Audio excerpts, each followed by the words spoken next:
Hey guys, welcome back to the channel. In this video, I'm going to go over an article from the Motley Fool that talks about two stock split stocks that billionaires are buying hand over fist, and one they've sent to the chopping block. And hey guys, while I got you here, just a quick reminder, in the description we have our link to sign up for Webull. If you guys are looking for a new platform on that, you can use my referral link. Also, I have some of my favorite books that you can get off of Amazon that are really good to read if you're looking to learn more about money, sales, things of that nature. And then also the daily devotional that we talked about in the Znog video, that's also linked in the description. Go ahead and click that link, give them a subscribe, and get your minute to minute and a half daily devotionals to start your day. All right, so we'll go ahead and get started on this article here. It says, if you're putting your money to work on Wall Street, volatility is something you'll have to get used to. Prior to the 2024, the iconic Dow Jones Industrial Average, broad-based S&P 500, and growth stock power NASDAQ Composite traded off bear and bull markets for 4 consecutive years. While the going gets tough on Wall Street, professional and retail investors generally seek out the safety of industrial leading companies and perennial outperformers. While the FANG stocks are a good example, investors have wisely gravitated to companies enacting stock splits over the past 3 years. Stock splits take center stage. A stock split is a cosmetic event that allows publicly traded companies to alter its share price and outstanding share count by the same magnitude. I say cosmetic because the stock splits have no impact on a company's market cap or operating performance. Stock splits take two forms: forward splits and reverse splits. A forward split involves reducing a company's share price to make it more nominally affordable for investors who may not have access to fractional share purchases with their broker. Meanwhile, reverse stock splits are designed to increase a public company's share price to ensure continued listing on a major stock exchange. Most investors tend to pile into companies enacting forward splits for one good reason. These companies are typically firing on all cylinders from an operating standpoint and have handily out-innovated their competition. In many instances, companies undertake forward stock splits have well-defined competitive advantages. However, Wall Street's billionaire money managers have mixed views on what to expect from the 2024 class of stock splits. Followed the release of Form 13F filings, which details buying activity for institutional money managers. During the first quarter, we can see that billionaires were eager to add to two stock split stocks while heading to the exit for another. The first one is one that we've talked about already, and that is Chipotle Mexican Grill, ticker symbol CMG. This is the first stock that billionaires were happily to add to their respective funds during the March-ended quarter in the fast casual chain restaurant. In March, Chipotle announced plans to conduct a 50-to-1 stock split. If you missed that video, it's popping up in the right-hand corner of your screen here. And that'll take effect at the opening bell on June 26th, assuming it gets the green light at the shareholder meeting, which there's absolutely no way it doesn't. During the first quarter, Chipotle had 4 billionaires who were enthusiastic buyers, including the following people: Ken Griffith of Citadel Advisors, John Overdeck and David Siegel of 2 Sigma Investments, Jeff Yoss of something international. As you see, the amount of shares that they purchased there the past month. Chipotle Mexican Grill proved to be practically unstoppable since January of 2006 initial public offering.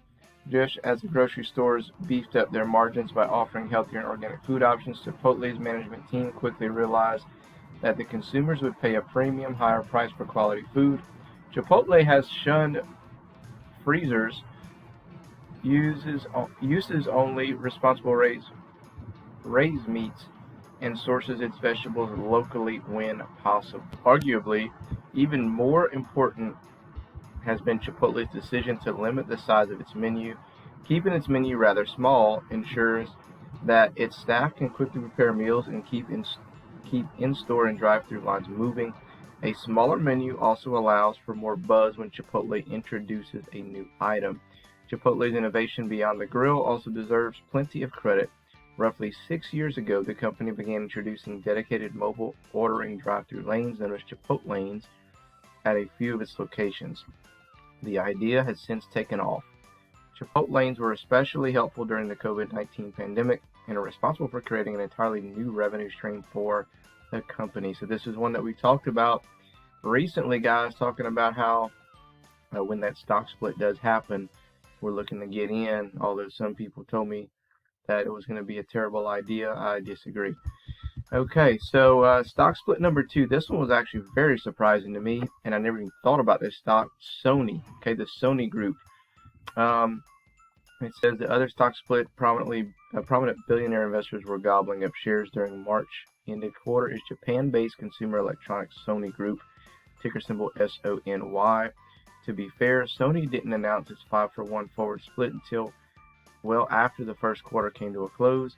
The first split for Sony in 24 years is expected to take effect on October 8th for shares listed in the U.S. Although foreign-based businesses rarely garner as much interest from billionaire investors as a U.S.-based company, 2 billionaire asset managers were buyers of Sony stock in the first quarter: Ken Fisher and Jeff Yass, or Yass, however you say it. Okay, Fisher's purchase brought his fund stake to more than 6.8 million shares. Meanwhile, Yass has increased their stake in the company by 829% since December 31st, 2023. If you're wondering why the dynamic duo of Ken Fisher and Jeff Yass are so bullish on Sony, look no further than its higher margin operating segments. Although PlayStation 5 console demand has waned a bit since being introduced in November 2020, PlayStation Plus revenue is ticking up. PlayStation Plus is a service that allows friends to play multiplayer games and give gamers access to the cloud, where their gaming data can be stored. This high-margin service, which has multiple tiers, can be paid for monthly or annually. Additionally, Sony is one of the world's leading providers of image sensors used in smartphones. The 5G revolution gave consumers and businesses every reason to trade in their devices or models that can take advantage of faster download speeds. With smartphone sales expected to grow in 2024, Sony's imaging and sensing solution sales should keep climbing. Don't overlook Sony's recently announced share repurchase program either. If the company maximizes its buyback program, it could retire close to 2.5% of its outstanding shares and provide a modest boost in the earnings per share. Okay, and then it goes down here to say that on the chopping block was Walmart. Okay, and let's see why they say that. One possible reason is likely the U.S. economy will dip into a recession for quarters to come. Though economic data remains relatively strong, historic drop-off into money supply suggests troubles lie ahead. Retailers like Walmart could struggle if consumers hang on to more of their disposable income, which makes sense. However, I do kind of disagree with this because, yeah, they may struggle in some areas, but Walmart has all kind of everyday item type things that you need anyway. So their sales may decrease some, I think. However, people are not going to just stop shopping at Walmart altogether. So I'm kind of mixed on that one there. So anyway, I want to look at Sony and Chipotle on the charts, and let's see what they're telling us. And I'll tell you my plans on Chipotle and my thoughts on Sony. Alright guys, taking a look at Chipotle, ticker symbol CMG from the 180-day 4-hour time frame. As you can see here, low of 1768.64, high of 3270.11. Currently in a bearish pattern, looking like we're getting some selling pressure. Could come down and possibly retest somewhere into the low 3000s or maybe 2900s if the selling continues. Your first level of support, 2915.76. If you break below that, you got 2696.55, 2519.37, 2342, 2089, then of course the 1768. If you get above that 3200 mark, then you got our 3270 mark, then it's going to have to act as support. And so we'll see what happens from there. So I kind of feel like we're going to fall down and retest this 2900 level and just kind of trade in this channel, in my opinion. And then maybe prior to the stock split, maybe we see a little pop in price for Chipotle. Okay, and a reminder about the stock split for Chipotle, that is going to happen the week of June 24th. So basically on June 26th, I believe it's going to go live for people to come in and purchase the stock at a cheaper price. So basically whatever share price you see here, divide it by 50, and that's going to basically give you an indication of what we're looking at. So if it goes to 3270 and you divide that by 50, you're looking at a $65.40 share price after the split. If it goes higher than that, then obviously the stock price will be a little bit higher than that. If it goes lower than that, obviously your stock price is going to be lower than that. So under $100 is going to be where you can come in and buy some shares of Chipotle. Okay, so next up will be Sony. I got taking a look at Sony, ticker symbol SONY. So a low of 74.73 on a 180-day 4-hour time frame, a high of $100.88. And currently looking, we are in a bearish pattern right here on the MACD indicator.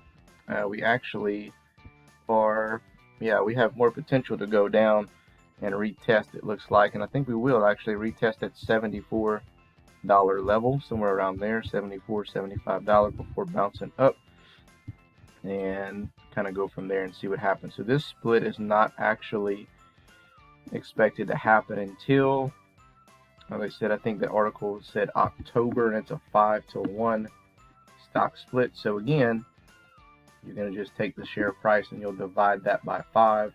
So you're looking at, depending on what the share price is, anywhere from like 14 to 20, 25 bucks a share. So that's not a significant drop in price, but it is a drop in price. And so that's one that they're talking about as well. But I mean, fell down from 100 all the way down to 74, and it looks like you can potentially see that again. Now, however, it doesn't mean it's going to. It's my opinion. I think it might. Your resistance and supports, or you're right at basically a crucial one here at about $80. So if it bounces off of 80 and it gets past 84, 85 bucks, then that's a good sign showing that we might continue higher and go and retest the $100 level as opposed to going down retesting that 74. So those are a couple to keep your eye on based on the Motley Fool article. And again, my plan is to target Chipotle whenever the stock splits, as well as NVIDIA when that's coming up fairly soon as well. So let me know your comments below. Other than that, we'll catch you in the next one.